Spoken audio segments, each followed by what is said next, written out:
बहुत बहुत स्वागत है आप सभी का शिक्षक शिक्षा यूट्यूब चैनल पे। KBS NBS 2025 कंप्यूटर क्लासेस में आज हम पहुंच चुके हैं अपने सिलेबस के अंतिम चैप्टर की ओर, जो कि है हमारा चैप्टर नंबर 15। और आज का जो टॉपिक है हमारा, ये सबसे ज़्यादा इम्पोर्टेंट है, ICT internet and digital learning in education. तो इस चैप्टर से 4 से 5 सवाल मान करके चलिए आपके एग्जामिनेशन में देखने को मिलेंगे। तो कॉन्सेप्ट और MCQ दोनों का हम लोग डिटेल एनालिसिस के साथ अध्ययन करने वाले हैं। और आज के इस चैप्टर में 50 MCQs आपको देखने को मिलेंगे। सो बहुत ज़्यादा इम्पोर्टेंट क्लास होने वाला है। और अभी तक के हमारे सभी क्लासेस आप सबके लिए आ चुके हैं। अगर आपने क्लासेस को वॉच नहीं किया तो ज़रूर से वॉच कर लीजिएगा।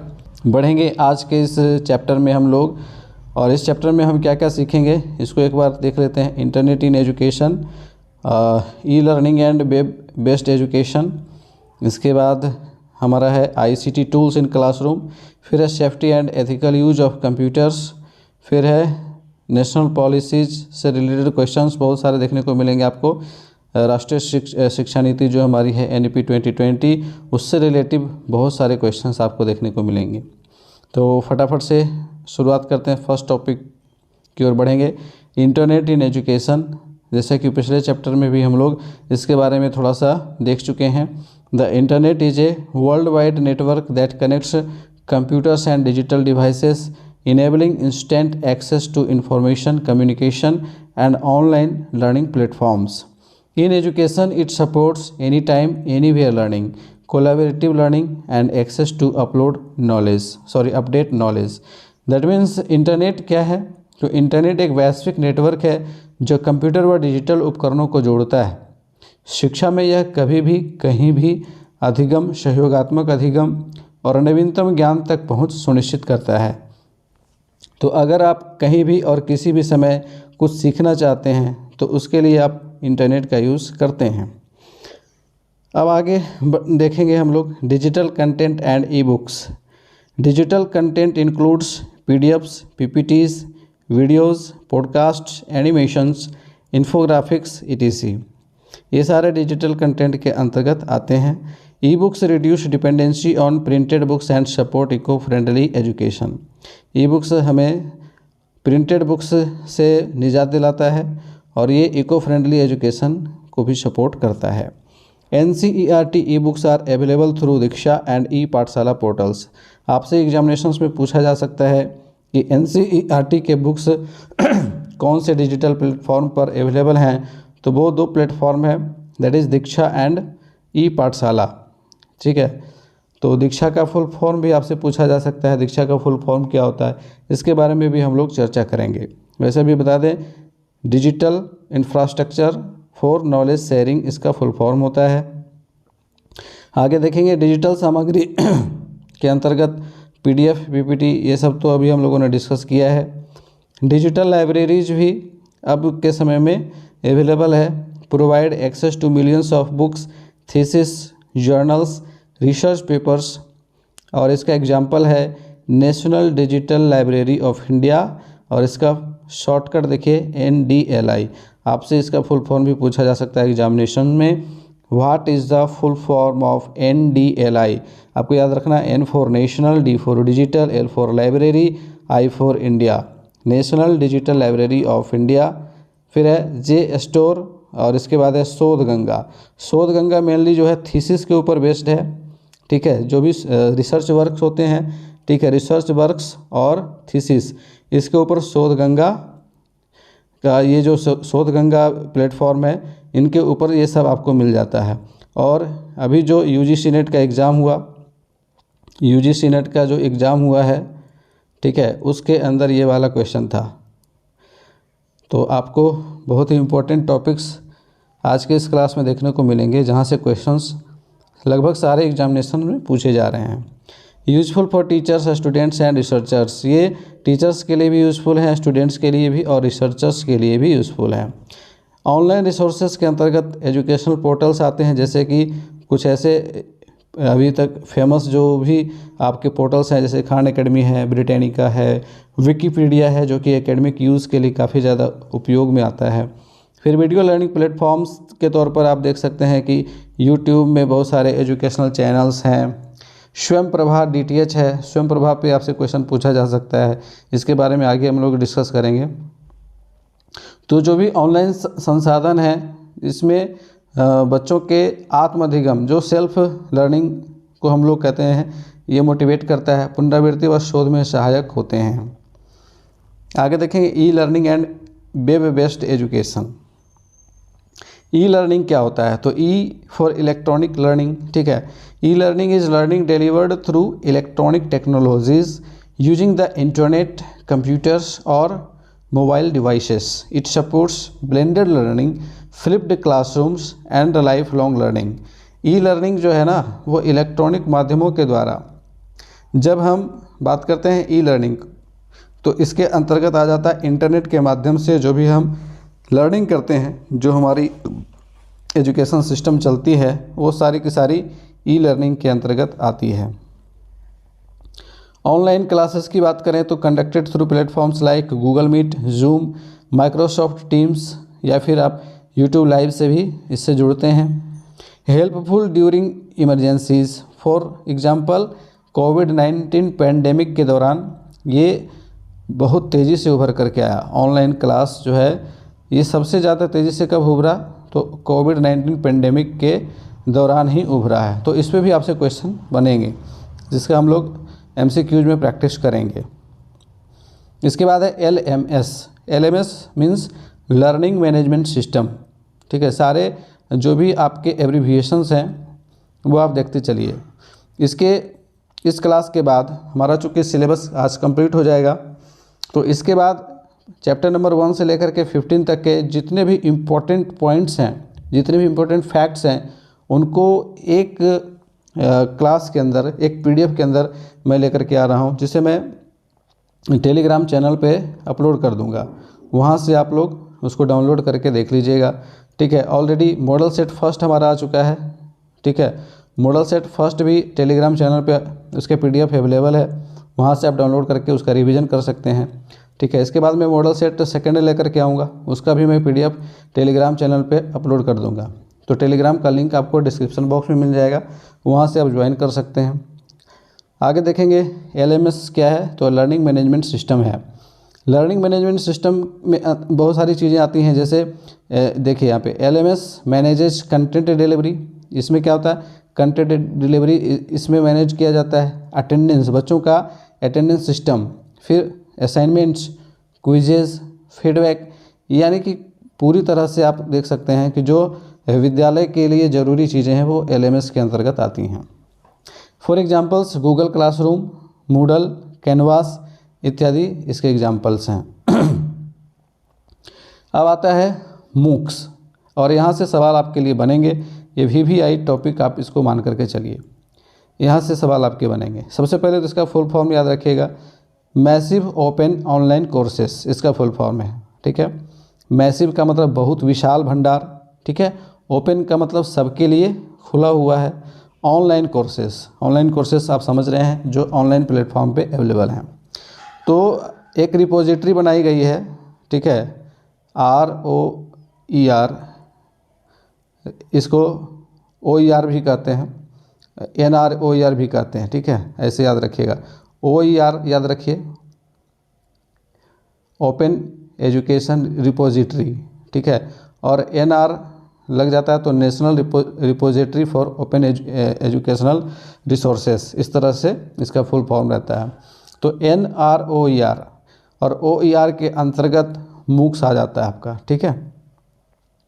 और MOOCs जो है वो रिलेटेड है आपके बहुत सारे ऑनलाइन कोर्सेस यहाँ पे अवेलेबल होते हैं, जिसे आप अलग अलग वेब पोर्टल के थ्रू या अलग अलग ऐप्स के थ्रू, एप्लीकेशंस के थ्रू उसको आप अवेल कर सकते हैं, उसका बेनिफिट ले सकते हैं। जैसे यहाँ पे है फैला स्वयं से भी आपसे प्रश्न पूछा जा सकता है, स्वयं का फुल फॉर्म क्या होता है, NPTEL का फुल फॉर्म क्या होता है, दीक्षा का फुल फॉर्म क्या होता है, इसके बारे में आगे हम लोग डिस्कस करेंगे, ठीक है। तो स्वयं क्या है? Free courses for school to university level with certification. यहाँ पे आपके लिए स्कूल से लेकर के यूनिवर्सिटी लेवल तक के कोर्सेस आपको मिल जाते हैं, ठीक है। विथ सर्टिफिकेशन, सर्टिफिकेट के साथ आप यहाँ पर कोई भी कोर्स ज्वाइन करते हैं तो उसके लिए आपको एक सर्टिफिकेट भी प्रदान किया जाता है। फिर है NPTEL जो कि आपके IIT और साइंस के लिए साइंस से रिलेटेड कोर्सेस यहाँ पे अवेलेबल होते हैं। अगर आपसे पूछा जाए which of the following is a platform for technical courses, ठीक है, तो आपको याद रखना NPTEL। फिर है दीक्षा जो कि मेनली टीचर ट्रेनिंग के लिए और स्कूल एजुकेशन रिसोर्सेज के लिए यूज़ किया जा रहा है, ठीक है। वर्तमान समय में दीक्षा के ऊपर कई तरह के प्रोग्राम्स आते हैं, कई तरह के कोर्सेस आते हैं जो CPD के अंतर्गत शिक्षकों को, जो भी टीचर्स हैं, उन्हें ट्रेनिंग लेनी पड़ती है दीक्षा के थ्रू। जब आप टीचिंग सिस्टम में आइएगा तो आपको भी दीक्षा के माध्यम से हर साल जो है कम से कम 20 घंटे का यहाँ पे आपको कोर्स करना पड़ता है, ठीक है। हर साल आपको 20 घंटे का दीक्षा ऐप से आपको कोर्स करना पड़ता है और हर एक कोर्स जो है कोई 2 घंटे का होता है, कोई 3 घंटे का होता है। इस तरह से कोर्स की ड्यूरेशन होती है और उसका सर्टिफिकेट जनरेट होता है, ठीक है। CPD क्या होता है, इसका भी फुल फॉर्म आपसे पूछा जा सकता है, जिसके बारे में आगे हम लोग डिस्कस करेंगे। चलिए आगे बढ़ेंगे। यहाँ पे ICT टूल्स के बारे में समझ लेते हैं। ICT टूल्स इन क्लासरूम, इसमें आ जाता है प्रोजेक्टर। प्रोजेक्टर क्या होता है? प्रोजेक्टर जो है ये मल्टीमीडिया को डिस्प्ले करता है, ठीक है, और ये प्रक्षेपण अधिगम संसाधन के अंतर्गत आता है, ठीक है। अगर आप TLM के अंतर्गत देखेंगे तो TLM के अलग अलग प्रकार हैं, ठीक है। उसमें एक होता है प्रक्षेपण TLM, ठीक है, प्रक्षेपण शिक्षण अधिगम संसाधन, तो उसमें आता है प्रोजेक्टर, ठीक है। और ये क्या करता है? Displays multimedia content to large classrooms. एक प्रोजेक्टर मशीन लगी होती है और इस मशीन से दीवार के ऊपर जो है दृश्य चलते हैं, ठीक है। जो भी कंटेंट आप दिखाना चाहते हैं बच्चों को, वो एक दीवार के ऊपर या फिर एक वाइट कलर का कोई पर्दा लगा देते हैं, तो इस पर्दे के ऊपर प्रोजेक्टर के माध्यम से बड़े स्क्रीन के तौर पर, जैसे कि सिनेमा हॉल में बड़ा स्क्रीन लगा होता है, वैसे ही विद्यालय स्तर पर बड़े स्क्रीन के ऊपर आप चीज़ों को दिखा सकते हैं, डिस्प्ले कर सकते हैं। Useful for diagrams, videos and presentations. ये डायग्राम्स को प्रदर्शित करने के लिए, वीडियो प्रदर्शित करने के लिए या फिर PPT प्रेजेंटेशन को प्रदर्शित करने के लिए काफ़ी ज़्यादा उपयोगी होता है। अब आता है स्मार्ट बोर्ड, जो कि अभी के समय में लगभग सारे KVs में और सारे NVS में लगभग ये अवेलेबल हो चुका है, ठीक है। तो स्मार्ट बोर्ड क्या होता है? Touch sensitive interactive board panel होता है। जैसा कि आप लोगों ने बहुत सारे ऑनलाइन क्लासेस में देखा होगा, जो टीचर्स बड़े बड़े इंस्टीट्यूट्स में पढ़ाते हैं, ऑनलाइन एजुकेशन जो ले रहे हैं, वो स्मार्ट बोर्ड का यूज करते हैं। Supports writing, drawing and internet access. इसमें आपका राइटिंग का जो भी टेक्स्ट लिखना हो, जो भी ड्राइंग करना हो या फिर इंटरनेट एक्सेस करने की ज़रूरत पड़े, आप सब कुछ इसमें कर सकते हैं, ठीक है।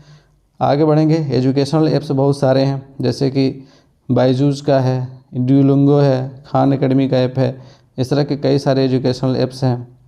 Support personalised and self paced learning. ये जो एजुकेशनल ऐप्स हैं वो किसको सपोर्ट करते हैं? ये पर्सनलाइज्ड लर्निंग को सपोर्ट करते हैं, व्यक्तिगत शिक्षण अधिगम को सपोर्ट करते हैं, और सेल्फ पेस्ड लर्निंग को, जिसमें एक बच्चा जो है अपने पेस के अकॉर्डिंग सीखता है। फिर है डिजिटल असेसमेंट टूल्स। बहुत सारे ऐसे टूल्स हैं जिससे हम लोग ऑनलाइन असेसमेंट ले सकते हैं, जैसे कि गूगल फॉर्म्स के तहत बच्चों का असेसमेंट किया जाता है। फिर कहूत के थ्रू क्विज तैयार किया जाता है। एक और है क्विज, ठीक है। Enable instant evaluation and feedback. इसके बाद बात करेंगे safety and ethical use of computers. जब हम कंप्यूटर का यूज़ कर रहे होते हैं, जब हम इंटरनेट का यूज़ कर रहे होते हैं, तो इस चीज़ का ध्यान रखना बहुत ज़रूरी होता है, और वो है साइबर सेफ्टी, साइबर सुरक्षा। Protection from malware, fishing, cyber bullying. इसमें बहुत सारी चीज़ें इंक्लूड हैं। मालवेयर के अंतर्गत ऐसे बहुत सारे लिंक्स आते हैं जो एक तरह से स्कैम होते हैं, ठीक है, स्पैम्स होते हैं। फिशिंग के अंतर्गत बहुत सारे ऐसे कॉल आते हैं जहां से आपसे आपके बैंक के OTP को मांगा जाता है, पासवर्ड मांगा जाता है। तो इस चीज़ को समझना बहुत ज़रूरी है, और ऐसे किसी भी सेंसिटिव चीज़ों को किसी से शेयर नहीं करना चाहिए। फिर साइबर बुलिंग है, जो कि इंटरनेट के थ्रू पर बहुत ज़्यादा अभी के समय में देखा जा रहा है कि टीनेजर्स इसके चंगुल में आते जा रहे हैं। साइबर बुलिंग के अंतर्गत बहुत सारे फेक ID बना करके लोग जो है टीनेजर्स को अपने चंगुल में फंसा लेते हैं, फिर उसे धमकी देते हैं, उसे पैसा ऐंठते हैं, बहुत तरह का शोषण होता है।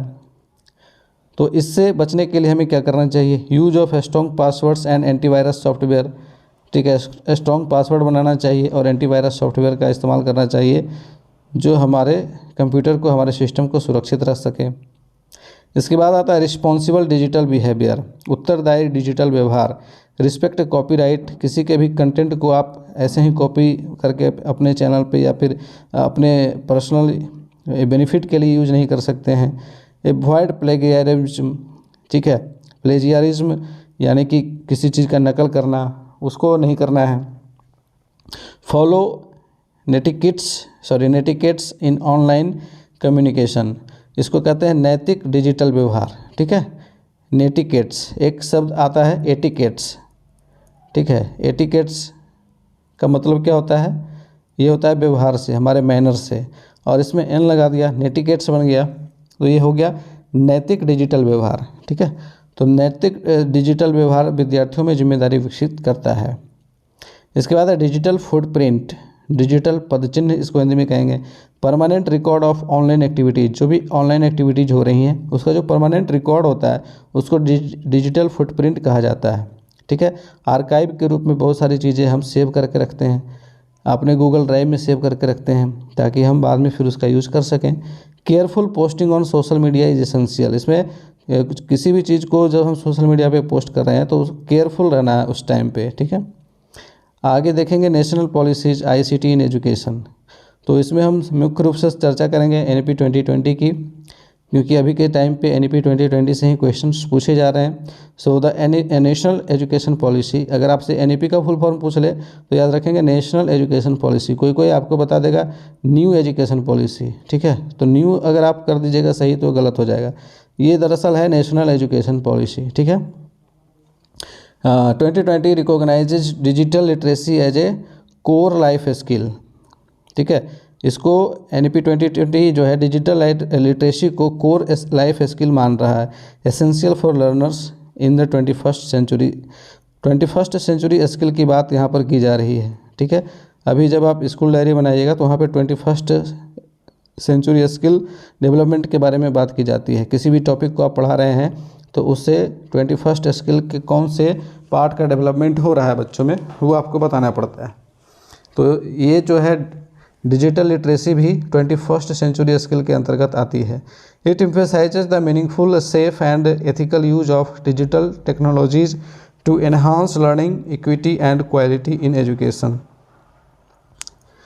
इसका उद्देश्य क्या है, तो इसका उद्देश्य है तकनीक का सुरक्षित, नैतिक और प्रभावी उपयोग कर गुणवत्तापूर्ण व समावेशी शिक्षा सुनिश्चित करना है। आगे देखेंगे meaning of digital literacy. Digital literacy का मतलब क्या है आखिर, तो digital literacy refers to the ability to access digital devices and the internet. ठीक है, डिजिटल डिवाइसेस का एक्सेस कर सकते हैं, इंटरनेट का यूज कर सकते हैं। ठीक है, इतनी कैपेबिलिटी होनी चाहिए। अगर किसी बच्चे में ये कैपेबिलिटी है दैट मीन्स वो डिजिटल रूप से लिटरेट है। Evaluate and use digital information critically. Critically का मतलब क्या होता है, क्रिटिकल थिंकिंग, आप लोगों ने पढ़ा होगा एबिलिटी टू क्रिटिकल थिंकिंग, जहाँ पे क्या सही है क्या गलत है इसकी समझ होनी चाहिए, तो उसके अकॉर्डिंग काम करना है डिजिटल रूप से। Communicate and collaborate using digital platforms. Communicate and collaborate using digital platform, digital platform का यूज करके किस तरह से हम अपना कम्युनिकेशन स्थापित कर सकते हैं, कोलैबोरेशन कर सकते हैं, सहयोग ले सकते हैं, ये सारी चीज़ें आनी चाहिए। Maintain cyber safety and ethical digital behaviour, और साथ ही साथ साइबर सेफ्टी को मेंटेन रखना है, एथिकल डिजिटल बिहेवियर को मेंटेन रखना है, यानी कि जो साइबर सुरक्षा व नैतिक व्यवहार है इसका पालन करना भी ज़रूरी है। आगे objectives of digital literacy in NEP 2020। NEP 2020 के ऑब्जेक्टिव्स, उद्देश्य क्या है। ठीक है, तो डिजिटल साक्षरता के उद्देश्य को देखेंगे। पहला है to prepare learners for a technology driven society, यानी कि हमारे जो छात्र हैं उन्हें टेक्नोलॉजी ड्रिवन सोसाइटी, यानी कि ऐसा समाज जिसमें अब जो है टेक्नोलॉजी का बहुत ज़्यादा इम्पोर्टेंस हो चुका है। ठीक है, सारे काम लगभग अब टेक्नोलॉजी बेस्ड हो चुके हैं, तो ऐसे सोसाइटी के लिए लर्नर्स को प्रिपेयर करना है। To bridge the digital divide, जो डिजिटल कह सकते हैं कि अंतराल है हमारे समाज में, असमानताएं हैं, उनको कम करना है। To promote critical thinking and problem solving, critical thinking को प्रमोट करें, ठीक है, और प्रॉब्लम सॉल्विंग का जो डेवलपमेंट होना चाहिए बच्चों में वो होना चाहिए।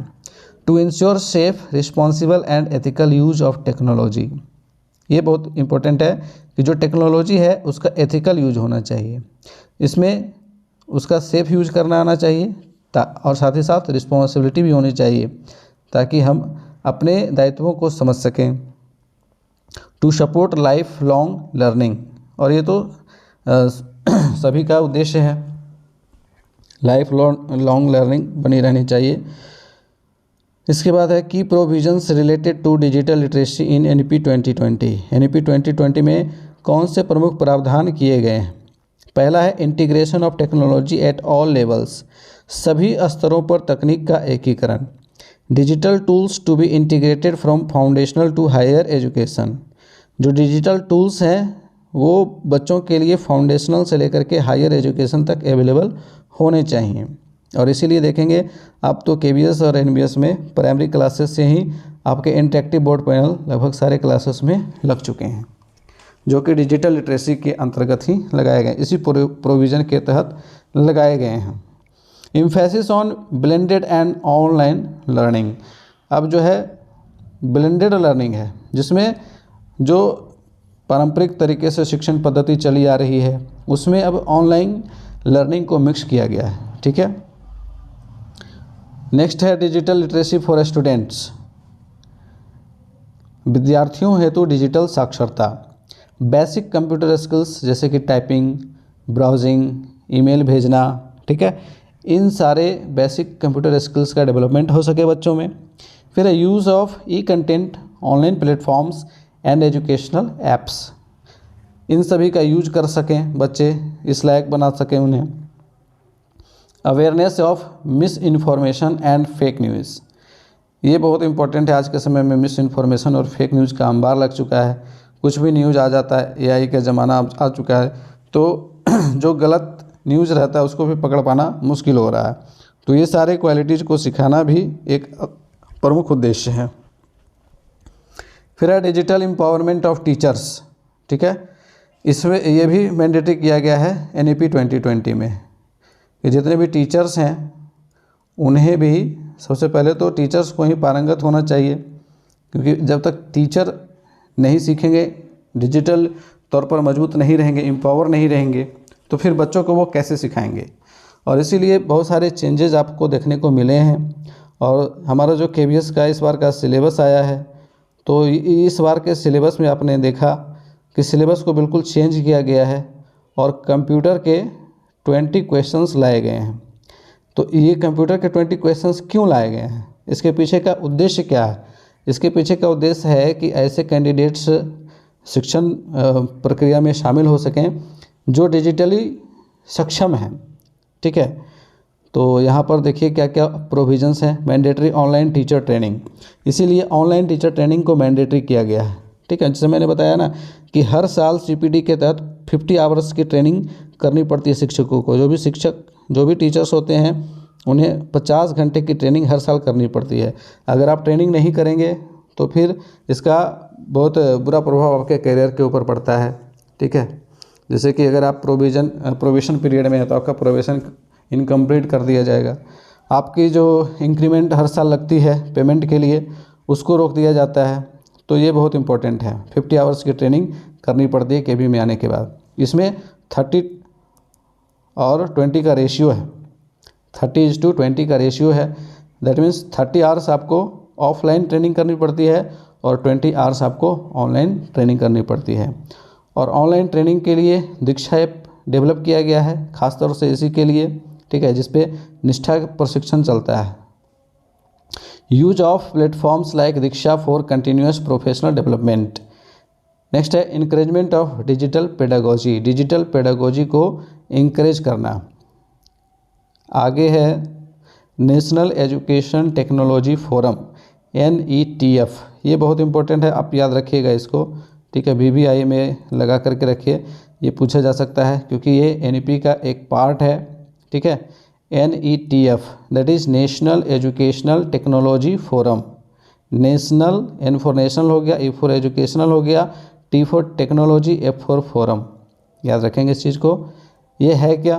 Proposed as an autonomous body, इसको एक ऑटोनोमस बॉडी के तौर पर प्रस्तावित किया गया है। ये होगा एक ऑटोनोमस बॉडी जो टेक्नोलॉजी का पूरा निरीक्षण करेगा। To provide guidance on use of technology in education, इसका काम क्या होगा? शिक्षा के क्षेत्र में टेक्नोलॉजी के यूज को गाइडेंस करना, ठीक है। Platform for sharing best practices and innovations, जो भी बेस्ट प्रैक्टिसेस हैं, इनोवेशंस हैं, उनको शेयर करने के लिए प्लेटफॉर्म प्रदान करना, ठीक है। तो NETF शिक्षा में तकनीक के प्रभावी उपयोग हेतु मार्गदर्शन देगा, ठीक है। तो इस चीज़ को याद रखिएगा। इसके बाद है digital infrastructure and resources, expansion of broadband connectivity to schools, विद्यालयों को अब ब्रॉडबैंड कनेक्टिविटी से जोड़ा जा रहा है। अब देखिएगा लगभग हर स्कूल में इंटरनेट अवेलेबल करवा दिया गया है। Development of virtual labs and digital libraries, virtual labs और डिजिटल लाइब्रेरीज को बहुत ज़्यादा डेवलप किया जा रहा है ताकि लगभग सारे बच्चों को इसका लाभ मिल सके। Use of MOOCs and open educational resources, open educational resources that is OER, ठीक है। और NR आप लगा देंगे आगे, तो ये हो जाएगा national repository of open educational resources, ठीक है। NROER और OER आप याद रखिएगा, ये भी काफ़ी इम्पोर्टेंट पॉइंट है। डिजिटल लिटरेसी एंड इंक्लूजन, इसमें क्या है? Use of assistive technologies for children with special needs, जो विशेष आवश्यकता वाले बच्चे हैं, ठीक है। CWSN आपने पढ़ा ही है, CWSN children with special needs, इनके लिए कुछ ऐसे टेक्नोलॉजीज़ का विकास हो रहा है जो इनको कई तरह से असिस्ट करेंगे, कई तरह से सपोर्ट करेंगे, ठीक है। अलग अलग तरह के जो डिफरेंट टाइप के डिजेबिलिटीज़ हैं उनके लिए असिस्टिव टेक्नोलॉजीज़ का डेवलपमेंट किया जा रहा है, जो कि उन बच्चों को डिजिटल लिटरेसी प्रदान करेंगे और ये इंक्लूजन को बढ़ावा देंगे, यानी कि समावेशी शिक्षा की अवधारणा पे ये बेस्ड है, ठीक है। समावेशी शिक्षा की अवधारणा पर ये बेस्ड है। Access through TV, radio and mobile platforms, content in regional languages, इसमें क्या होगा? कंटेंट रीजनल लैंग्वेज में भी अवेलेबल करवाया जाएगा ताकि सारे बच्चे इसमें सीख सकें, ठीक है। अब आगे है cyber safety and ethical digital behaviour, इसके अंतर्गत कुछ चीज़ों को याद रखना है आपको मोटे तौर पर। Awareness about cyber crimes, cyber bullying, phishing, respect for privacy, data protection and copyright, development of responsible digital citizenship, ठीक है। तो ये सारी चीज़ें आपके safety and ethical digital behaviour से रिलेटेड हैं। आगे देखेंगे role of digital platforms, digital platform की भूमिका। अब इसमें आता है सबसे नंबर 1 पे दीक्षा। अब यहाँ पे दीक्षा का फुल फॉर्म दिया हुआ है, आप इसको लिख सकते हैं, स्क्रीनशॉट लेकर के रख सकते हैं। Digital infrastructure for knowledge sharing, इसमें teacher training and school resources available हैं। तो अगर आपसे पूछा जाए which of the following platform provide teacher training and school resources content, तो आपको याद रखना है दैट इज़ दीक्षा। नेक्स्ट है स्वयं। स्वयं का फुल फॉर्म देखिए यहाँ पे, study webs of active learning for young aspiring minds, ठीक है। तो इसका थोड़ा लंबा यहाँ पे देख रहे हैं आप एब्रीविएशन, तो S for study, W for webs, A for active, यहाँ पे ऑफ रहेगा, स्टडी वेब्स ऑफ एक्टिव, फिर है यहाँ पे L छुपा हुआ है ना, लर्निंग भी यहाँ पे रहेगा। अब L यहाँ पे एब्रीविएशन में L नहीं है, बट यहाँ पे आपको याद रखना है एक्टिव लर्निंग, ठीक है। A for active learning, for Y for young, फिर A for aspiring and M for minds. तो ये काफ़ी इम्पोर्टेंट है, आपको याद रखना है। ये स्वयं क्या है? Online courses for higher education, ये एक्चुअली हायर एजुकेशन के लिए ऑनलाइन कोर्सेज अवेलेबल करवाने का एक प्लेटफॉर्म है। इसके बाद है NPTEL, जो कि होता है national programme on technology enhanced learning. ये टेक्नोलॉजी से रिलेटेड आपका एक इम्पोर्टेंट प्लेटफॉर्म है जो कि टेक्निकल एजुकेशन सपोर्ट देता है। अभी आप लोगों ने देखा IIT जैसे संस्थानों के लिए इसको डेवलप किया गया है। इसके बाद है स्वयं प्रभा। स्वयं प्रभा क्या है? यह DTH टीवी चैनल है जो कि शिक्षण के लिए बनाया गया है, एजुकेशन के लिए बनाया गया है। और इस चैनल के ऊपर क्लासेस लिए जाते हैं, बच्चों को पढ़ाया जाता है ऑनलाइन। ठीक है, तो स्वयं प्रभा भी आपको याद रखना है, ये DTH टीवी चैनल है। तो इसका यूज कहाँ पे हो सकता है? वैसे क्षेत्रों में जहाँ पे अभी तक इंटरनेट की पहुँच नहीं हुई है ना। इंटरनेट की पहुँच नहीं हुई है, तो जहाँ पे इंटरनेट अभी तक नहीं पहुँचा है तो लोग ऑनलाइन इस मूक्स का इस्तेमाल नहीं कर सकते हैं, स्वयं का इस्तेमाल नहीं कर सकते हैं, NPTEL का इस्तेमाल नहीं कर सकते हैं। तो वो क्या करेंगे, अपना टीवी ऑन करेंगे, DTH चैनल जुड़ा हुआ होगा उससे, और DTH चैनल में स्वयं प्रभा चैनल को ढूंढेंगे और वहाँ पे पढ़ाई करेंगे। आगे है expected outcomes of digital literacy programme. Digital साक्षरता कार्यक्रम के अपेक्षित परिणाम क्या हैं? Digitally competent learners and teachers, learners और टीचर्स दोनों डिजिटली कम्पिटेंट हों, इसका पहला ये आउटकम है। सेकंड है रिड्यूस्ड डिजिटल डिवाइड, यानी कि जो हमारे समाज के बीच डिजिटल असमानता है उसको कम करना है। Improved quality and reach of education, quality में सुधार करना है और शिक्षा की पहुंच को भी इम्प्रूव करना है। Development of future ready workforce, भविष्य के लिए एक अच्छा वर्कफोर्स तैयार करना है जो समाज की उम्मीदों को पूरा कर सके। नेक्स्ट है चैलेंजेज एंड वे फॉरवर्ड, चुनौतियां और आगे की राह। इसमें बहुत सारे चैलेंजेस भी हैं, जैसे limited infrastructure in rural areas. अभी तक बहुत सारे ऐसे रूरल एरियाज इंडिया के अंदर हैं जहां पे इंटरनेट की पहुंच भी संभव नहीं हो पाई है। तो ऐसे क्षेत्रों के लिए अभी इंटरनेट प्रोवाइड करना एक चैलेंज है, और वहाँ पे डिजिटल लिटरेसी अभी दूर की कौड़ी साबित हो रही है। Lack of digital skills among teachers and parents, जो शिक्षक और अभिभावक हैं उनमें डिजिटल स्किल्स बहुत कम है, चूँकि पिछले पीढ़ी से रिलेट करते हैं जहाँ पे डिजिटल लिटरेसी थी नहीं, डिजिटल चीज़ों का यूज़ होता नहीं था। तो ऐसी स्थिति में टीचर्स और पेरेंट्स यहाँ पे एक कमज़ोर कड़ी साबित हो रहे हैं। फिर आगे वे फॉरवर्ड, आगे के जो रास्ते हैं उसमें है strengthening digital infrastructure, digital infrastructure को मजबूत बनाना है। कंटिन्यूस कैपेसिटी बिल्डिंग करनी है, पब्लिक प्राइवेट पार्टनरशिप को बढ़ावा देकर के इसको किया जा सकता है। तो कंक्लूजन के रूप में हम लोग यहाँ पे कह सकते हैं, the digital literacy programme of NEP 2020 is a transformative initiative aimed at empowering learners and educators with essential digital skills, ensuring inclusive, ethical and quality education for the future। यानी कि NEP 2020 का डिजिटल साक्षरता कार्यक्रम शिक्षा को तकनीक सक्षम, समावेशी और भविष्य उन्मुख बनाता है। तो यहाँ पे ये चैप्टर हमारा कंसेप्ट ख़त्म होता है।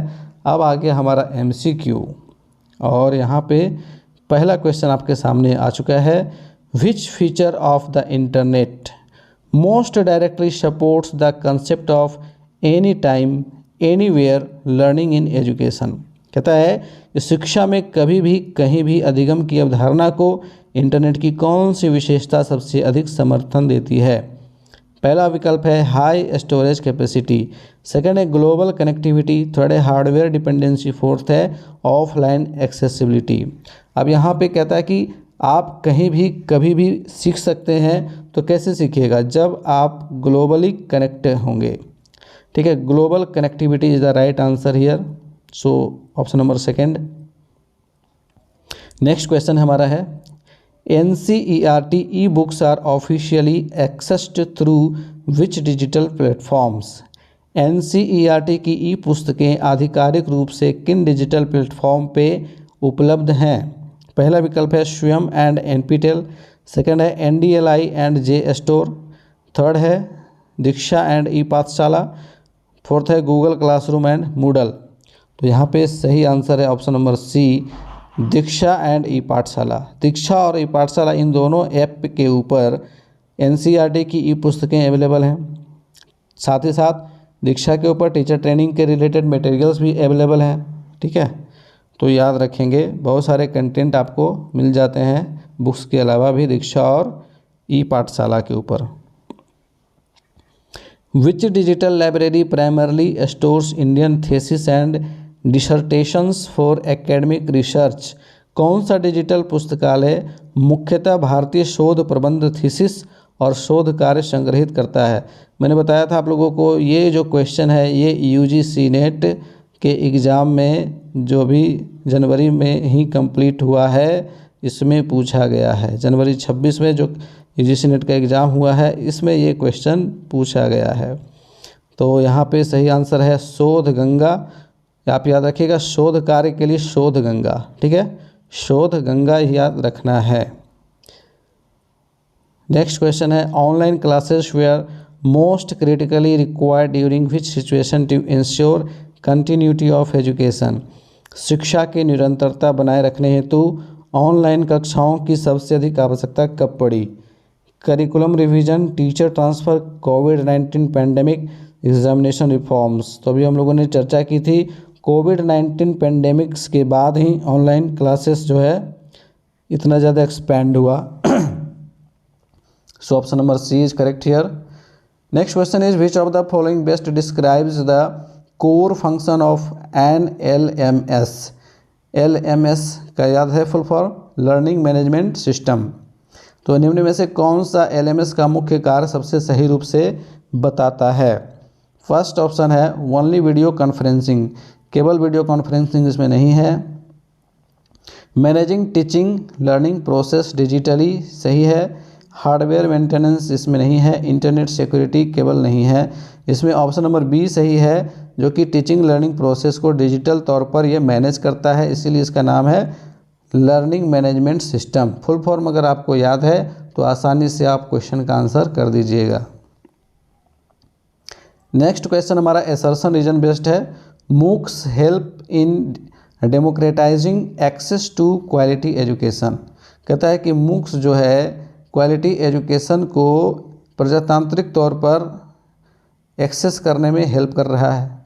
ये बिल्कुल सही है, क्योंकि ये ओपन सोर्स है और ओपन का मतलब ही होता है कि इसका इस्तेमाल कोई भी कर सकता है, कोई भी इसको एक्सेस कर सकता है। सो इसमें सबको समान अधिकार प्राप्त हैं और ये लोकतंत्र की मूल भावना के साथ है। तो यहाँ पे फर्स्ट स्टेटमेंट हमारा असर्शन बिल्कुल सही है। रीजन कहता है platforms like Swayam and NPTEL provide free और low cost courses to a large number of learners. Swayam और NPTEL जैसे प्लेटफॉर्म्स जो हैं ये फ्री या फिर बहुत ही कम कॉस्ट वाले कोर्सेस बड़े पैमाने पर उपलब्ध करवाते हैं, जो कि सही कथन है और ये इसका सही एक्सप्लेनेशन भी है, क्योंकि स्वयं और NPTEL पे जो कोर्सेस हैं वो मूक्स के तहत ही आते हैं। सो ऑप्शन नंबर ए हमारा सही होगा। Both A and R are true and R explains A। Next question is which ICT tool most effectively promotes student interaction along with multimedia use in classrooms। कक्षा में मल्टीमीडिया के साथ विद्यार्थियों की सहभागिता बढ़ाने में कौन सा ICT उपकरण सबसे प्रभावी है? Projector, smart board, printer, scanner. तो ऑप्शन नंबर बी यहाँ पे सही है, स्मार्ट बोर्ड। स्मार्ट बोर्ड चूँकि अंतःक्रियात्मक अधिगम के अंतर्गत आता है, ठीक है, याद रखेंगे। स्मार्ट बोर्ड्स आर इंटरेक्टिव, ठीक है, इसका नाम ही है इंटरेक्टिव बोर्ड पैनल। तो टच सेंसिटिव टूल्स भी होता है that enhance engagement through writing, drawing and internet access. Next है teacher wants instant evaluation and real time feedback during a quiz, which digital tool is most suitable. एक शिक्षक जो है वो त्वरित मूल्यांकन और तुरंत प्रतिक्रिया चाहता है, कौन सा डिजिटल उपकरण उपयुक्त होगा? पावर पॉइंट नहीं होगा। गूगल फॉर्म्स, कहूत, क्विज सही ऑप्शन है। गूगल फॉर्म्स, कहूत और क्विज ये तीनों के इस्तेमाल से आप क्विज भी करवा सकते हैं और फीडबैक भी ले सकते हैं। Next question is which statement best explains the concept of digital footprint. Digital पदचिह्न की अवधारणा को कौन सा कथन सबसे बेहतर रूप से समझाता है? टेम्प्रोरी ऑनलाइन डाटा, इसमें टेम्प्रोरी नहीं होता है। Hardware usage history, permanent record of online activities, ये सही है। ऑफलाइन ब्राउजिंग रिकॉर्ड इसमें नहीं। ये जो है ऑनलाइन एक्टिविटीज़ का परमानेंट रिकॉर्ड होता है डिजिटल फुटप्रिंट, जो बताता है कि आपने कौन कौन सी एक्टिविटीज़ ऑनलाइन मोड में की हैं। और आप फिर से वहाँ पे वापस जा सकते हैं। देखिए यहाँ पे एक्सप्लेनेशन में, digital footprint refers to the permanent trail of online activities that can affect future academic and career opportunities. Next है, under NEP 2020 which initiative is proposed to guide the effective integration of technology in education। NEP 2020 के अंतर्गत शिक्षा में तकनीक के प्रभावी उपयोग हेतु कौन सी पहल प्रस्तावित है? दीक्षा, NETF, NPTEL, स्वयंप्रभा। तो जैसा कि हम लोगों ने यहाँ पे चर्चा की थी, NETF इज प्रपोज्ड टेक्नोलॉजी, ठीक है, प्रपोज्ड इनिशिएटिव। NETF का फुल फॉर्म क्या है याद रखेंगे, एक बार फिर से रिवीजन कर लेंगे, the national educational technology forum. This is proposed as an autonomous body to guide technology use in education. Next है, which type of digital content is most suitable for explaining dynamic scientific processes like the water cycle. जल चक्र जैसे गतिशील वैज्ञानिक प्रक्रियाओं को समझाने के लिए कौन सी डिजिटल सामग्री सबसे उपयुक्त है? PDF document, static images, animation and videos, text files. Animation and video, यहाँ पे सबसे यूज़फुल क्या होगा? एनिमेशन और वीडियो, जिसके थ्रू हम वाटर साइकिल को दिखा सकते हैं बच्चों को सामने। Which digital library provides integrated access to books, articles, videos and thesis on a single platform in India. Bharat में कौन सा डिजिटल पुस्तकालय एक ही मंच पर पुस्तकें, लेख, वीडियो व शोध प्रबंध उपलब्ध कराता है? तो आपको याद रखना है, दैट इज़ नेशनल, मैं फुल फॉर्म लिख रहा हूँ, यहाँ से आप आंसर ढूंढेंगे, national digital library of India. अब बताइए कौन सा सही आंसर होगा? Option number B, NDLI। Next question है, which learning approach is best supported when students study online materials at home and use classroom time for discussion. जब विद्यार्थी घर पर ऑनलाइन सामग्री पढ़ते हैं और कक्षा में चर्चा करते हैं तो कौन सा अधिगम दृष्टिकोण समर्थित होता है? Rote learning, flipped classroom, teacher centre learning, memorised based learning. यहाँ पे फ्लिप्ड क्लासरूम है ये, ठीक है, इसको कहते हैं फ्लिप्ड क्लासरूम। बच्चा घर पर ऑनलाइन पढ़ा, फिर क्लास में आकर के चर्चा किया, तो फ्लिप्ड क्लासरूम हो गया। दोनों तरह के क्लासरूम का इस्तेमाल उसने किया, ऑनलाइन ऑफलाइन। तो यहाँ पर फ्लिप्ड क्लासरूम क्या होता है, ध्यान देंगे। Flipped classrooms reverse traditional learning by using digital resources for pre class study. कक्षा के पूर्व जो हम अध्ययन करते हैं डिजिटल रिसोर्सेज के माध्यम से, तो उसको हम फ्लिप्ड क्लासरूम कहते हैं। नेक्स्ट है, which LMS feature ensures transparency in assessment. LMS की कौन सी विशेषता मूल्यांकन में पारदर्शिता सुनिश्चित करती है? Offline storage, automated grading and feedback, hardware control, screen sharing. तो यहाँ पे ऑटोमेटेड ग्रेडिंग एंड फीडबैक, जो कि स्वतः ग्रेडिंग और फीडबैक प्रदान करता है सिस्टम के द्वारा, यहाँ पे ट्रांसपेरेंसी सुनिश्चित होती है, यहाँ पे किसी व्यक्ति का कोई हस्तक्षेप नहीं होता है ना। तो यहाँ पर देखेंगे, automated grading and instant feedback reduce bias and ensure transparent assessment. Next question is, MOOCs support life long learning. बिल्कुल सही कथन है ये कि मूक्स जो है वो जीवन पर्यंत अधिगम को सपोर्ट करता है, इसमें आप कभी भी पढ़ सकते हैं। MOOCs allow learners to enrol irrespective of age, location और टाइम। आप किसी भी एज के हों, कहीं के रहने वाले हों, या किसी भी समय पढ़ना चाहते हो, आप पढ़ सकते हैं इसमें एनरोल करके। तो ये भी सही है और इसका एक्सप्लेनेशन भी सही है। सो ऑप्शन नंबर ए हमारा करेक्ट है। विच ICT classroom tool primarily transform passive learning into active learning. कौन सा ICT उपकरण निष्क्रिय अधिगम को सक्रिय अधिगम में बदल देता है? Projector, smart board, printed worksheet, text book. Smart board, यहाँ पे स्मार्ट बोर्ड हमारा अगेन आंसर होगा। इसी तरह का क्वेश्चन हम पहले भी डिस्कस कर चुके हैं। So smart boards allows interaction, writing and real time participation, promoting active learning. Next question देखेंगे, a teacher wants to conduct a quick formative assessment to identify learning gaps instantly, which tool is most appropriate. बहुत अच्छा प्रश्न है कि एक शिक्षक तुरंत अधिगम अंतर पहचानने हेतु त्वरित मूल्यांकन करना चाहता है, कौन सा उपकरण उपयुक्त होगा। PowerPoint, Kahoot, quiz, NDLI, e book. Option number B हमारा सही आंसर होगा। ये भी इसके पहले भी इसी प्रकार का कुछ क्वेश्चन है, ठीक है। उस क्वेश्चन को थोड़ा सा चेंज करके ये नया क्वेश्चन तैयार किया गया है, बट आंसर वही होगा हमारा। कहूत और क्विज का इस्तेमाल करके हम फटाफट असेसमेंट कर सकते हैं बच्चों का। Which practice best reflects responsible digital behaviour among students. विद्यार्थियों में उत्तरदायी डिजिटल व्यवहार को कौन सा अभ्यास दर्शाता है। शेयरिंग पासवर्ड्स, पासवर्ड शेयर करना नहीं। कॉपी पेस्टिंग ऑनलाइन कंटेंट नहीं। Citing sources and avoiding plagiarism, बिल्कुल सही। एनोनिमस कमेंटिंग नहीं। यहाँ पे जो सोर्सेस हैं उनको उनकी पहचान करना, ठीक है, और नकल करने को अवॉइड करना, किसी भी चीज़ का नकल नहीं करना है, कॉपी करनी नहीं है। नेक्स्ट क्वेश्चन है, why does NEP 2020 emphasise awareness about misinformation and fake news.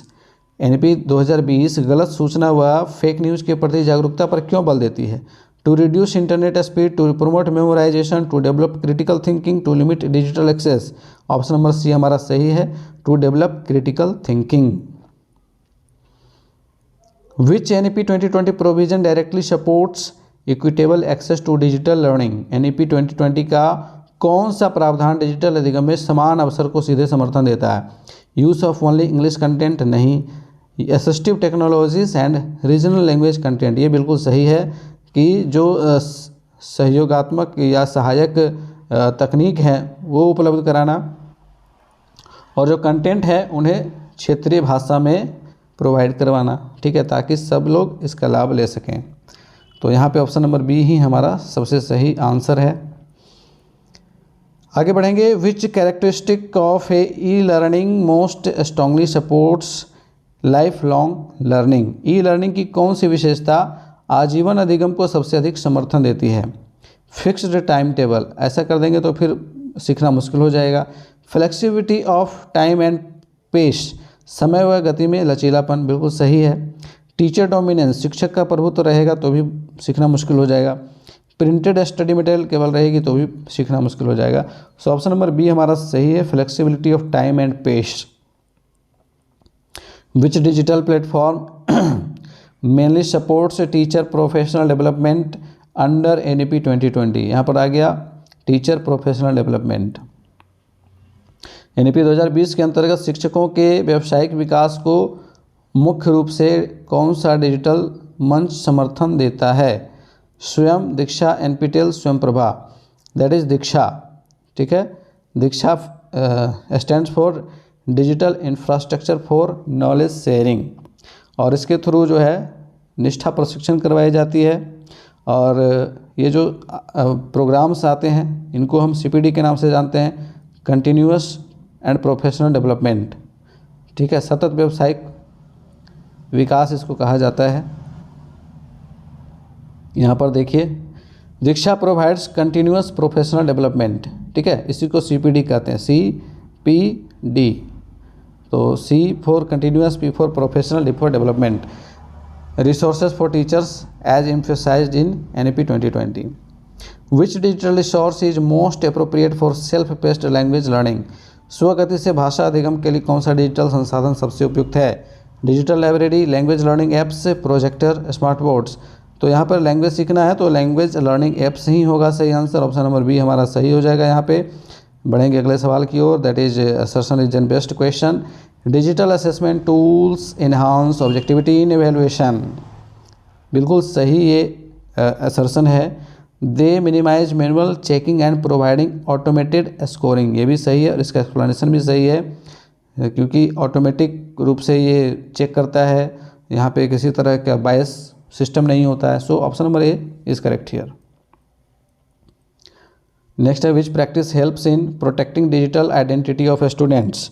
विद्यार्थियों की डिजिटल पहचान की सुरक्षा में कौन सा अभ्यास सहायक है। शेयरिंग OTP साझा कर देंगे तो गलत ही हो जाएगा। यूजिंग स्ट्रॉन्ग पासवर्ड सही है। क्लिकिंग अननोन लिंक्स, अज्ञात लिंक पर क्लिक बिल्कुल नहीं करना है। पोस्टिंग पर्सनल डाटा पब्लिकली, निजी जानकारी को भी सार्वजनिक नहीं करना है। ऑप्शन नंबर 20 सही है। अगला सवाल लेंगे, विच ICT tool is best suited for collaborative learning in online classes. Online कक्षाओं में सहयोगात्मक अधिगम के लिए कौन सा ICT उपकरण सबसे उपयुक्त है? Video conferencing platforms, e books, digital libraries, antivirus software. क्या कह रहा है कि ऑनलाइन कक्षा में सहयोगात्मक अधिगम के लिए कौन सा ICT उपकरण सबसे उपयुक्त है? तो यहाँ पर देखेंगे video conferencing platforms, e books, digital libraries, antivirus software. तो यहाँ पे वीडियो कॉन्फ्रेंसिंग प्लेटफॉर्म सही आंसर होगा हमारा, जो कि ऑनलाइन कक्षा लेने के लिए उपयोग में आता है और यहाँ पे सहयोगात्मक अधिगम भी होती है। Which feature of NEP 2020 ensures inclusive digital education. NEP 2020 की कौन सी विशेषता समावेशी डिजिटल शिक्षा सुनिश्चित करती है? इंग्लिश ओनली डिजिटल कंटेंट नहीं, केवल अंग्रेजी में सामग्री रहेगी तो बच्चे सीख नहीं पाएंगे। असिस्टिव टेक्नोलॉजी, सहायक प्रौद्योगिकियाँ सही है। रिड्यूस्ड ICT यूज, तो रिड्यूस कर देंगे तो फिर ICT सीखेगा कैसे?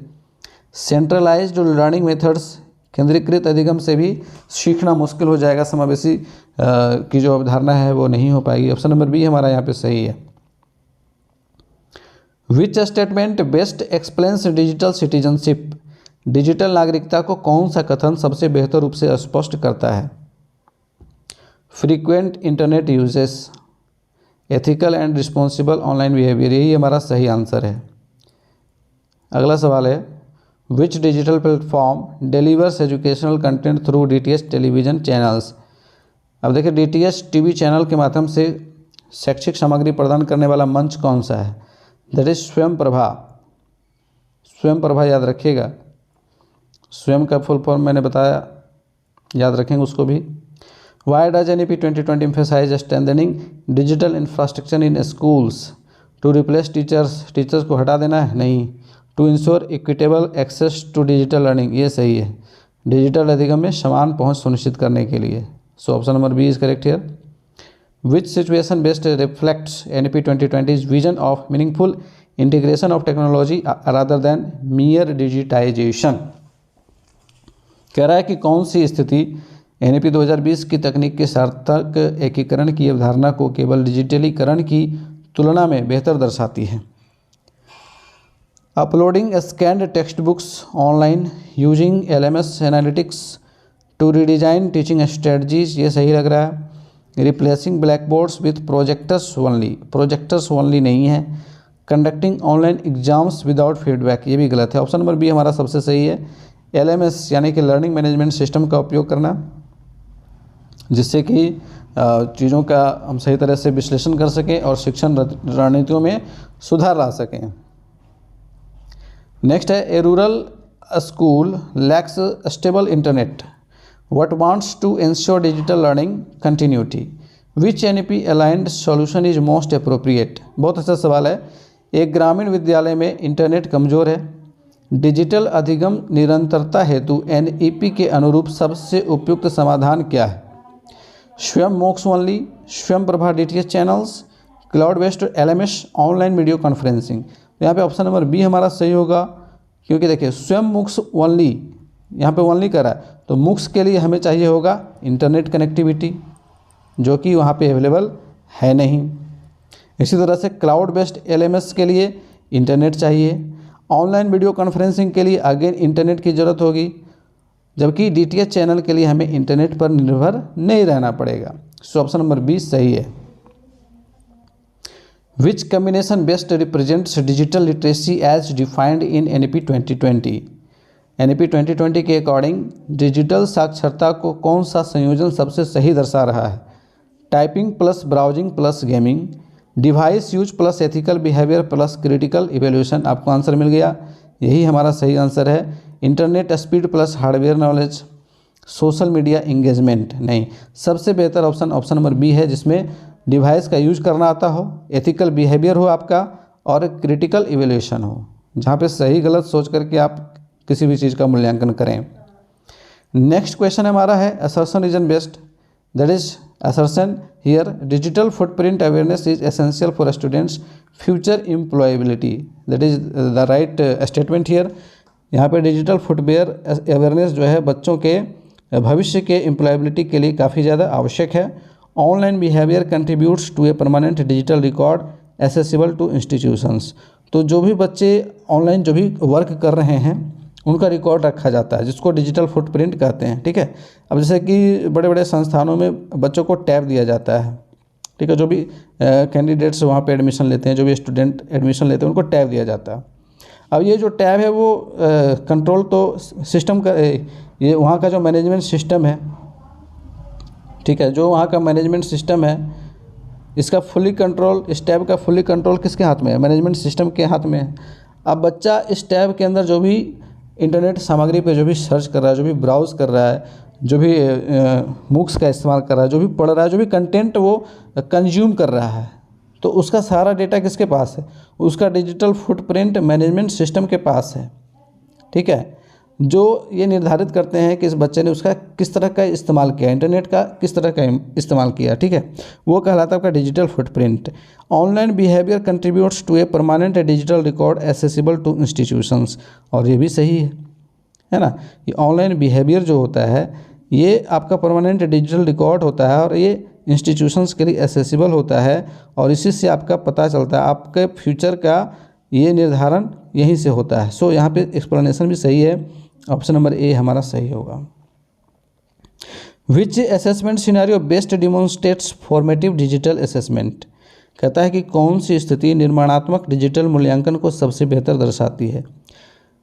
एंड टर्म ऑनलाइन एग्जामिनेशन, देखिए एंड टर्म ऑनलाइन एग्जामिनेशन लेंगे तो ये समेटिव असेसमेंट में चला जाएगा, है ना, ये कहाँ चला जाएगा? समेटिव असेसमेंट में, ठीक है, जबकि हमें देखना है यहाँ पे formative.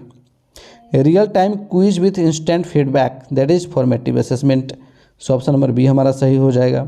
Uploading marks after exam, exam के बाद मार्क्स अपलोड करना, ये तो असेसमेंट है ही नहीं। Manual checking of answer sheets, ये भी आपका समेटिव असेसमेंट के तहत ही कहीं कहीं जाएगा। ऑप्शन नंबर बी हमारा यहाँ पे सही है। विच NEP 2020 provision most directly supports equity in digital education, कहता है कि NEP 2020 का कौन सा प्रावधान डिजिटल शिक्षा में समानता को सबसे सीधे समर्थन देता है? Uniform national curriculum, regional language digital content, centralised online exams, exclusive online education. Exclusive online education केवल ऑनलाइन शिक्षा होगी, ये भी अभी नहीं हो पा रहा है, अभी गड़बड़ है, अभी के टाइम पे ये क्या है? गलत ऑप्शन है। सेंट्रलाइज्ड ऑनलाइन एग्जामिनेशंस, ये भी गलत है। Regional language and digital content, ये सही है। क्षेत्रीय भाषाओं में डिजिटल सामग्री प्रदान करना, ये यहाँ पे समानता को समर्थन दे रहा है ना। इसके बाद है यूनिफॉर्म नेशनल करिकुलम, जो अभी के परिदृश्य में अवेलेबल ही नहीं है, तो ये गलत हो जाएगा। ऑप्शन नंबर बी यहाँ पे हमारा सही है। नेक्स्ट है a teacher uses Diksha courses, LMS tools and online communities for professional growth, this practice best reflects, ये क्या कहलाता है? Digital dependency, continuous professional development, सही आंसर, जिसको CPD कहते हैं।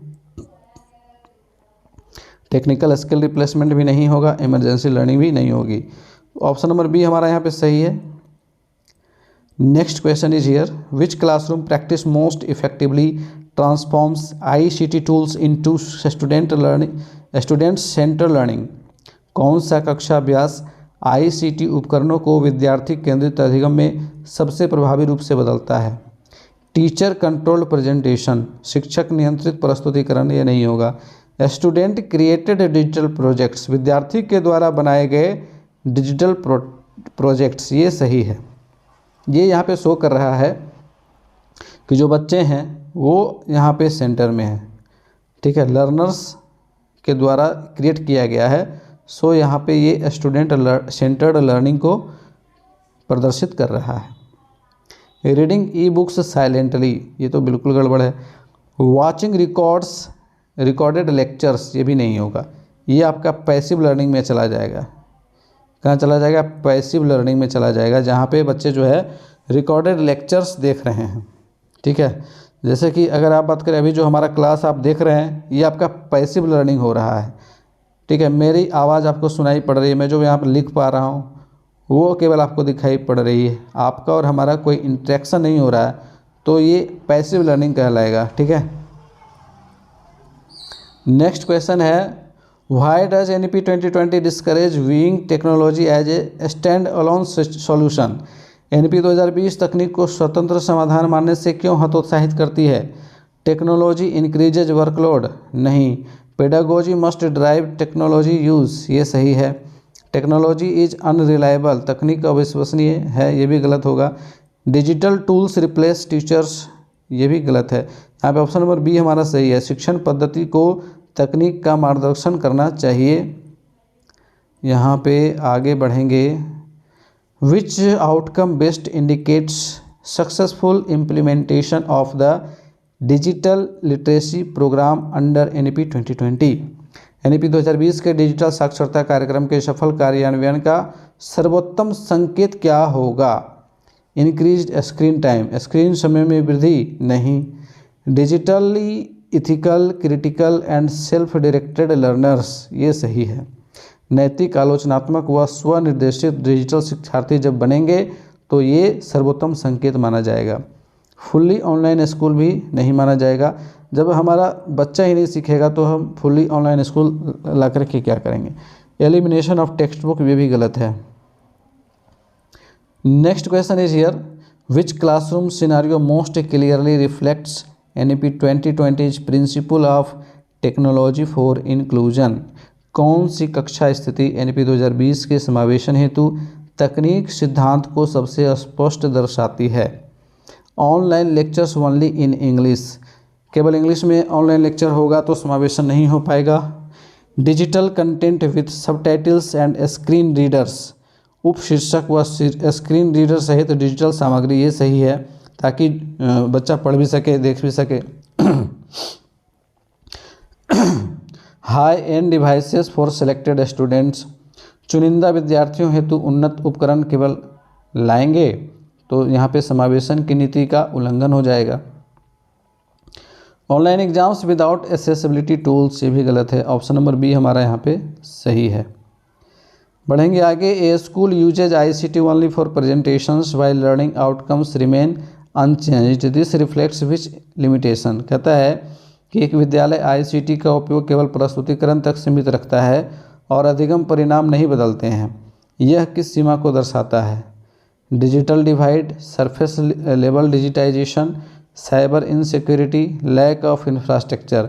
यहाँ पे इंफ्रास्ट्रक्चर की बात नहीं है, साइबर इनसिक्योरिटी की भी बात नहीं है और डिजिटल डिवाइड की भी बात नहीं है। यहाँ पे बात हो रही है सरफेस लेवल डिजिटाइजेशन, यानी कि सतही डिजिटलीकरण हुआ है। केवल एक ही चीज़ को आप बच्चों को बार बार सिखा रहे हैं, प्रेजेंटेशन सिखा रहे हैं और कुछ आगे नहीं बढ़ा पा रहे हैं, तो आपका लर्निंग आउटकम कैसे चेंज होगा, ठीक है। So option number B is correct here. Next question लेंगे, which learning outcome best aligns with NEP 2020 concept of future ready learners. NEP 2020 की भविष्य तैयार शिक्षार्थी अवधारणा से कौन सा अधिगम परिणाम सर्वाधिक मेल खाता है। हाई एग्जाम स्कोर्स, उच्च परीक्षा अंक, ये नहीं है। Ability to critically evaluate digital information, that is the right answer here. Digital जानकारी का आलोचनात्मक मूल्यांकन अगर बच्चे कर पा रहे हैं, that means they are future ready learners. Fast typing speed से कोई बहुत ज़्यादा काबिल नहीं होता है। मेमोराइजेशन ऑफ ऑनलाइन नोट्स, ये रोट मेमोराइजेशन में आ जाएगा, सो ये भी गलत है। नेक्स्ट हमारा है assertion reason based question, LMS data can improve teaching effectiveness. Learning management system का जो डेटा है वो टीचिंग इफेक्टिवनेस को इम्प्रूव कर सकता है, बिल्कुल सही है, कर सकता है। LMS provides insights into learner progress, engagement and gaps, ये भी बिल्कुल सही है और इसका एक्सप्लेनेशन भी बिल्कुल सही दे रहा है कि LMS जो है वो बच्चों के अंदर का जो प्रोग्रेस हो रहा है, उनका जो एंगेजमेंट है और उनके बीच जो अगर लर्निंग गैप्स है तो उन सबको ये बता रहा है, ठीक है। और इन्हीं के माध्यम से हम क्या करेंगे, अपने टीचिंग को इम्प्रूव करेंगे। So both assertion and reason are true and R explains A. Which practice most effectively reduces the digital divide in education? शिक्षा में डिजिटल असमानता को सबसे प्रभावी रूप से कौन सा अभ्यास कम करता है? Mandatory online only learning, multi platform delivery जो कि है online plus TV plus mobile, ये सही है। High speed internet requirement, device based ranking of students, यहाँ पे ऑप्शन नंबर बी हमारा सही है, जिसमें हम बहुमाध्यमी वितरण, जिसमें ऑनलाइन मोड है, टीवी है, मोबाइल है, इन सब का यूज़ करते हैं। तो इससे क्या होगा, डिजिटल में शिक्षा में डिजिटल असमानता का सबसे प्रभावी रूप से यहाँ पर होगा अभ्यास। क्या कहता है, which practice most effectively reduce the digital divide, यानी कि जो डिजिटली रूप से जो डिवाइड हमारे समाज के बीच असमानता है उसको कम करने के लिए इन सब का यूज करना ज़रूरी है। So option number B is correct here. Next question है, which teacher action based represents ethical digital pedagogy, कौन सा शिक्षक आचरण नैतिक डिजिटल शिक्षा शास्त्र को सबसे बेहतर दर्शाता है?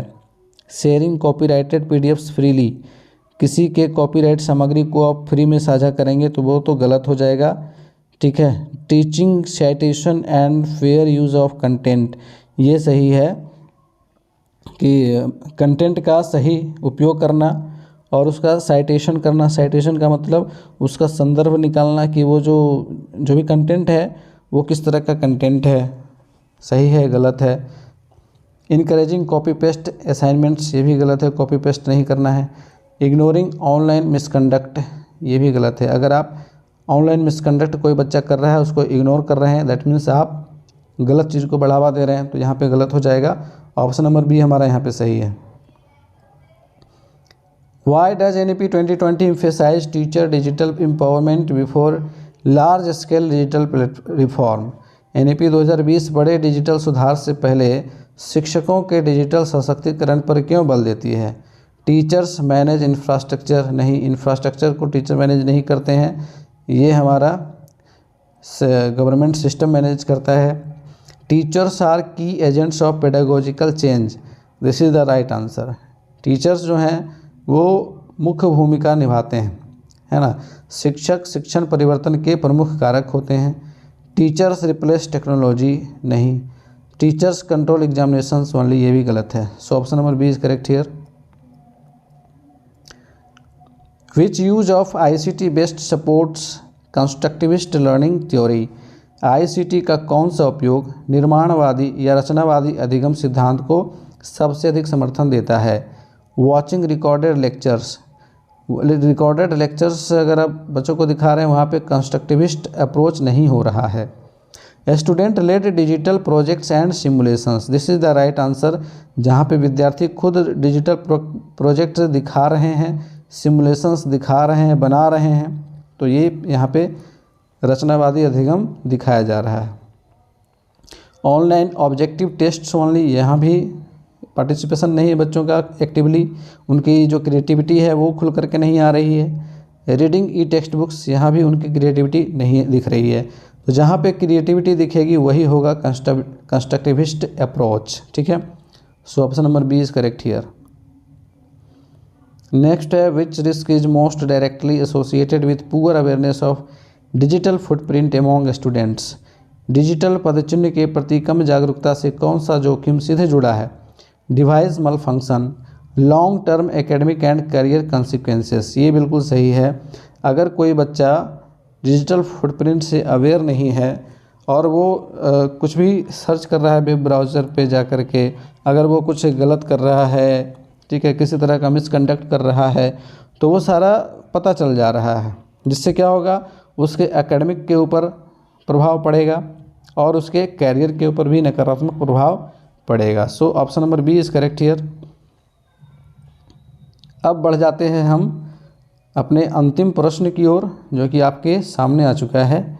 Which indicator most convincingly shows that a school has internalised NEP 2020 digital vision, कौन सा संकेत यह सबसे प्रभावी रूप से दर्शाता है कि विद्यालय ने NEP 2020 की डिजिटल दृष्टि को आत्मसात कर लिया है। Availability of smart boards in every class, technology driven pedagogy with ethical inclusive practices, fully paperless administration, maximum online content uses. अब यहाँ देखिए सबसे बेहतर ऑप्शन नंबर बी है, जिसमें टेक्नोलॉजी ड्रिवन पेडागोजी का यूज हो रहा है, उसके साथ साथ इथिकल इंक्लूसिव प्रैक्टिसेस भी हो रही हैं। So this is the best option here. So option number B यहाँ पे हमारा सही होगा। तो हमारा कंप्यूटर पूरा सिलेबस कंप्लीट हो गया कंप्यूटर का, और आप सभी हमसे जुड़े रहे, पूरे सीरीज़ को आपने वॉच किया, इसके लिए आप सभी को बहुत बहुत थैंक यू। और उम्मीद है कि आप लोगों को बहुत कुछ सीखने को मिला होगा, और बने रहेंगे हमारे साथ, क्योंकि यहाँ पे हम अब मॉडल सेट सेकंड लेकर के आएंगे, जिसमें 50 मोस्ट VVI क्वेश्चंस रहेंगे, और उसका जो लेवल होगा, जैसे कि मैंने बताया था कि मॉडल सेट जो फर्स्ट था हमारा वो ईजी टू मॉडरेट था, लेकिन जो हमारा मॉडल सेट सेकंड आने वाला है वो आपका मॉडरेट टू टफ रहेगा। तो इसके लिए आप रेडी रहेंगे। आपने जो पढ़ाई की है आप इस मॉडल सेट से आप अपने आप को एग्जामिन कर सकते हैं, टेस्ट कर सकते हैं। तो मिलेंगे फिर से नेक्स्ट क्लास में, तब तक के लिए गुड बाय, टेक केयर।